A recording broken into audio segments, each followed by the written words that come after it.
Las 7 palabras de Jesús en la cruz. Vincenzo Paglia, editorial Buena Prensa. Las 7 palabras.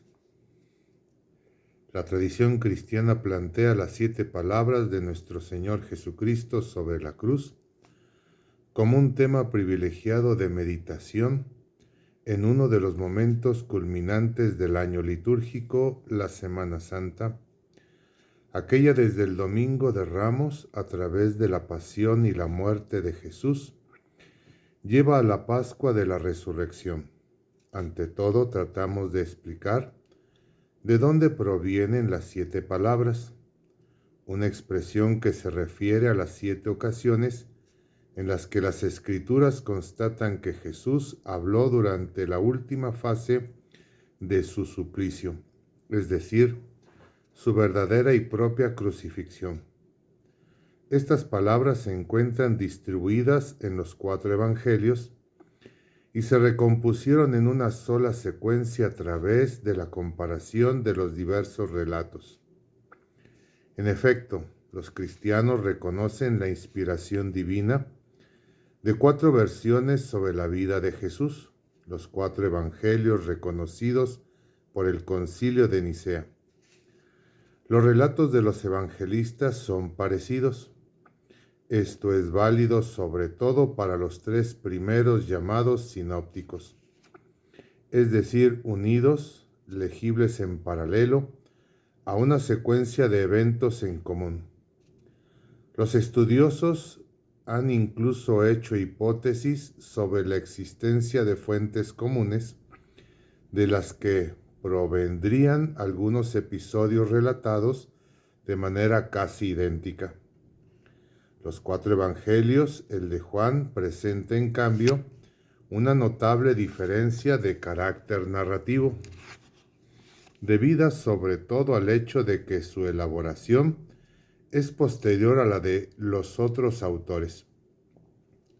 Su texto se dirige entonces a una iglesia más madura, dentro de la cual el autor imagina que las versiones precedentes ya se han difundido y dado a conocer.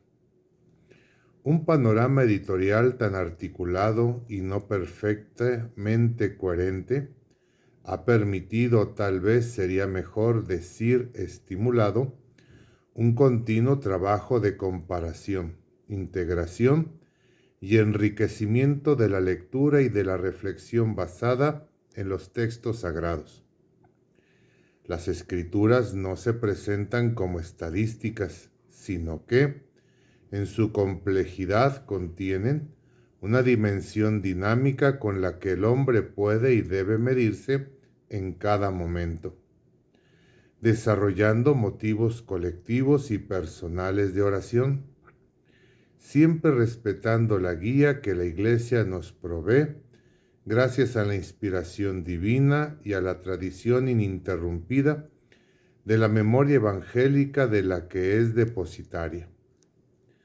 Los diferentes acercamientos manifestados por los 4 evangelistas, la misma existencia de 4 evangelios se debe históricamente al hecho de que cada uno de los autores se dirige a comunidades eclesiales diversas, con culturas y creencias anteriores también diferentes, y esto resulta sorprendente si se considera el profundo parecido de los textos en torno a los cuales existía entonces un sustancial consenso incluso en situaciones culturales y geográficamente alejadas. Mientras Mateo se preocupa por subrayar la adherencia de la experiencia humana de Jesús a las profecías relativas al Mesías, presentes en la tradición judía y en especial en Isaías, Lucas se preocupa más bien por poner en evidencia la calidad ecuménica del mensaje evangélico dirigido a los judíos y a los gentiles. Remitiéndose particularmente a la pasión de Cristo, desde los tiempos de los padres de la Iglesia, se analizaron las últimas palabras pronunciadas por Jesús desde lo alto de la cruz, cuya importancia no podría pasar desapercibida.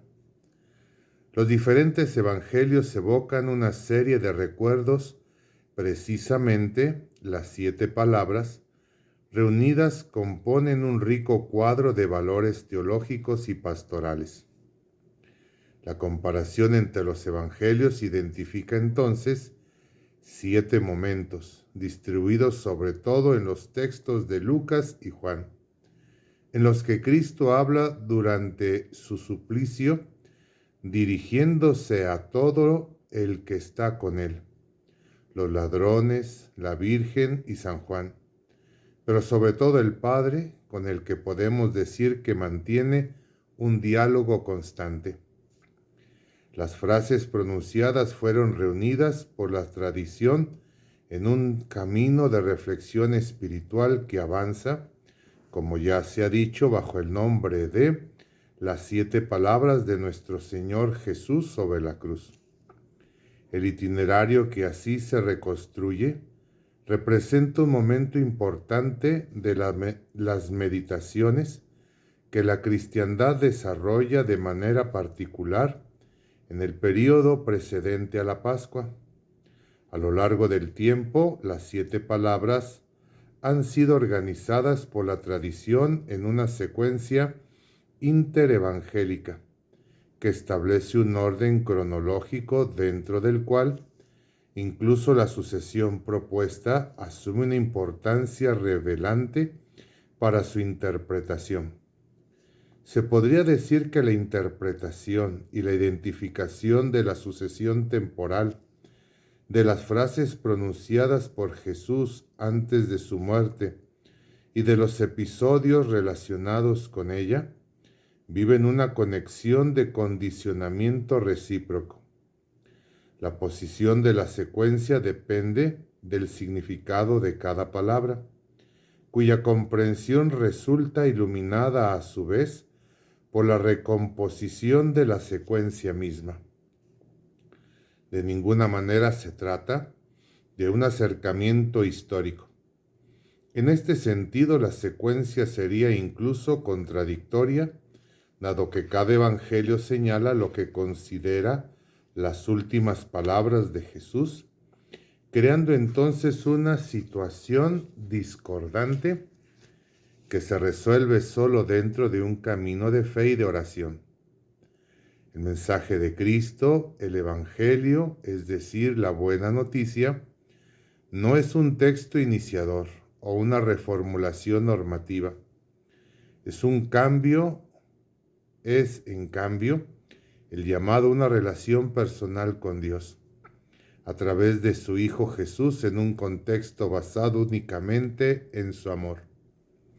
Por este motivo, las Escrituras deben ser recibidas como un gran abrazo de afecto en el que no existen contradicciones en el movimiento de bienvenida que proviene de diferentes partes.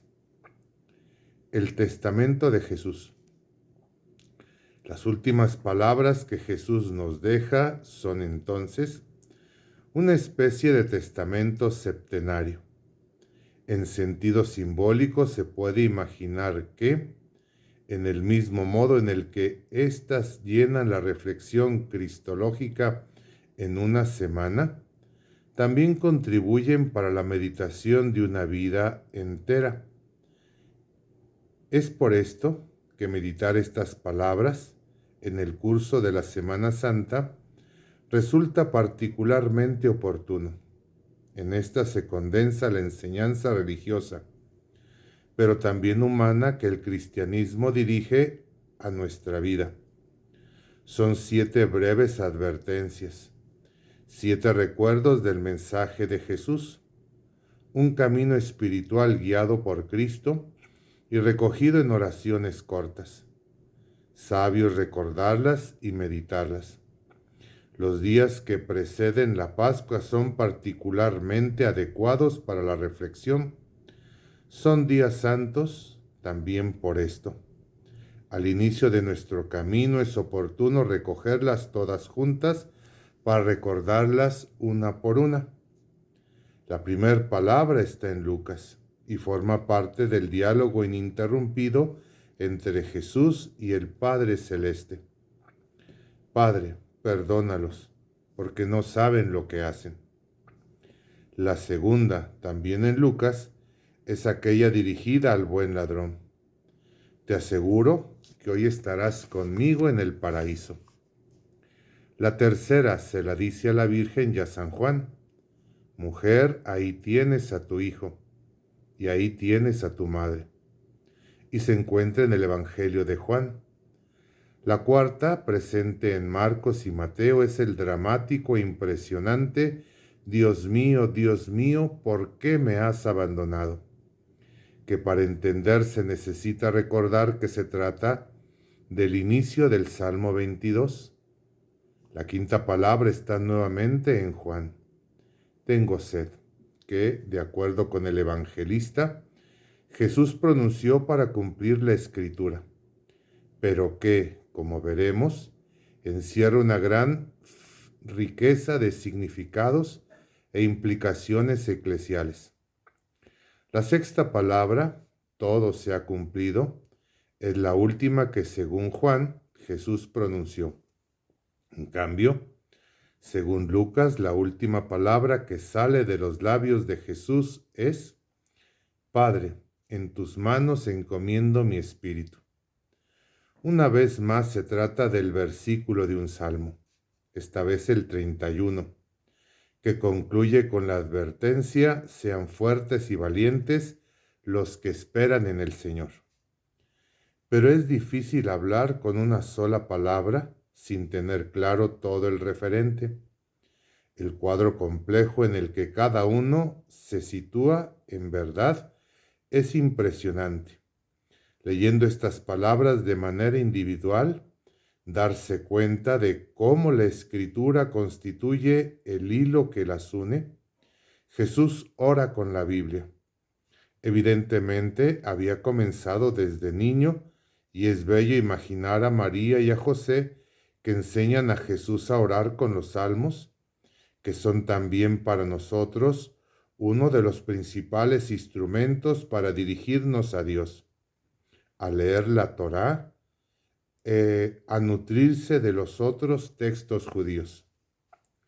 Esta vez somos nosotros los que nos ponemos a escuchar a Jesús mientras habla desde la cruz, desde este terrible instrumento de muerte que Él transformó en una extraordinaria cátedra de amor. Al retomar las palabras de un antiguo profeta, Zacarías, citado también por el evangelista Juan, nos ponemos a la escucha de este extraordinario maestro.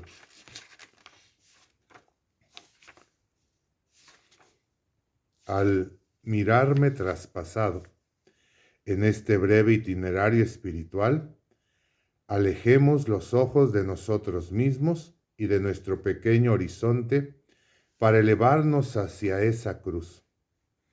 De ese crucificado nos llegan palabras que nos traspasan el corazón. En verdad, son como una lanza que nos penetra en lo más profundo de nosotros mismos y nos lleva a nuestro letargo. Estas 7 palabras no están muertas, escribe San Pablo en la carta a los Hebreos. La palabra de Dios es viva y eficaz, más cortante que espada de 2 filos, penetra hasta la separación del alma y espíritu, articulaciones y médula, discierne sentimientos y pensamientos del corazón. Hebreos 4:12. Orar con los salmos. Meditando sobre las 7 palabras nos damos cuenta de cómo todos los discursos de Jesús están tejidos de palabras de Dios. Recordemos, por ejemplo, las respuestas a las tentaciones. Jesús responde a las ofertas de Satanás citando la Biblia. Al borde de la muerte, clavado en la cruz, Jesús habla a través del Salmo. Más allá de citarlo, recibe su enseñanza y lo transmite de nuevo. Una vez más, Jesús nos confía una grande enseñanza. Es importante recordar que en todo momento, las palabras de la Biblia, el rabino Toaf, los judíos son compañeros de viaje de los cristianos en la memoria de las Escrituras. Contaba que su papá recomendaba siempre llevar consigo el libro de los Salmos porque, le decía, no hay situación de la vida que en ellos no esté contemplada. Los Salmos son el libro de la Biblia que contiene las palabras que Dios les entrega a los hombres para que puedan dirigirse a Él. Un regalo para aumentar las posibilidades de comunicación y, al mismo tiempo, una construcción en la que, en su esfuerzo por acercarse al Padre, también el hombre ha participado. En los Salmos asistimos a una especie de inversión. La Biblia contiene las oraciones que el hombre dirige a Dios. Recoge el testimonio del esfuerzo hacia un encuentro. En los Salmos, la inspiración de Dios enseña al hombre cómo puede dirigirse a Él en una mejor manera. Por esto es un libro lleno de amor. Dios le sugiere al hombre las palabras que debe de usar en la oración para que él siempre pueda escucharlo. Dios mismo nos presta las palabras que le tocan el corazón. En este sentido es un libro extraordinario que debemos llevar con nosotros y custodiar. Y se podría decir que Jesús lo custodió hasta el final. En el momento más trágico de su vida, le habló a Dios precisamente con las palabras que Dios sabía escuchar y que él había aprendido desde que era niño. Es una enseñanza extraordinaria que nos llega de la reflexión sobre estas 7 palabras. Cada uno de nosotros se pregunta muchas veces, ¿cómo puedo orar? ¿Cómo dirigirme a Dios? ¿Qué debo decirle? Justo en relación con esta situación en particular, Dios vino a nuestro encuentro y nos dio las 150 palabras que figuran en los 150 salmos, de manera que cada uno de nosotros pueda usarlas en el momento más oportuno.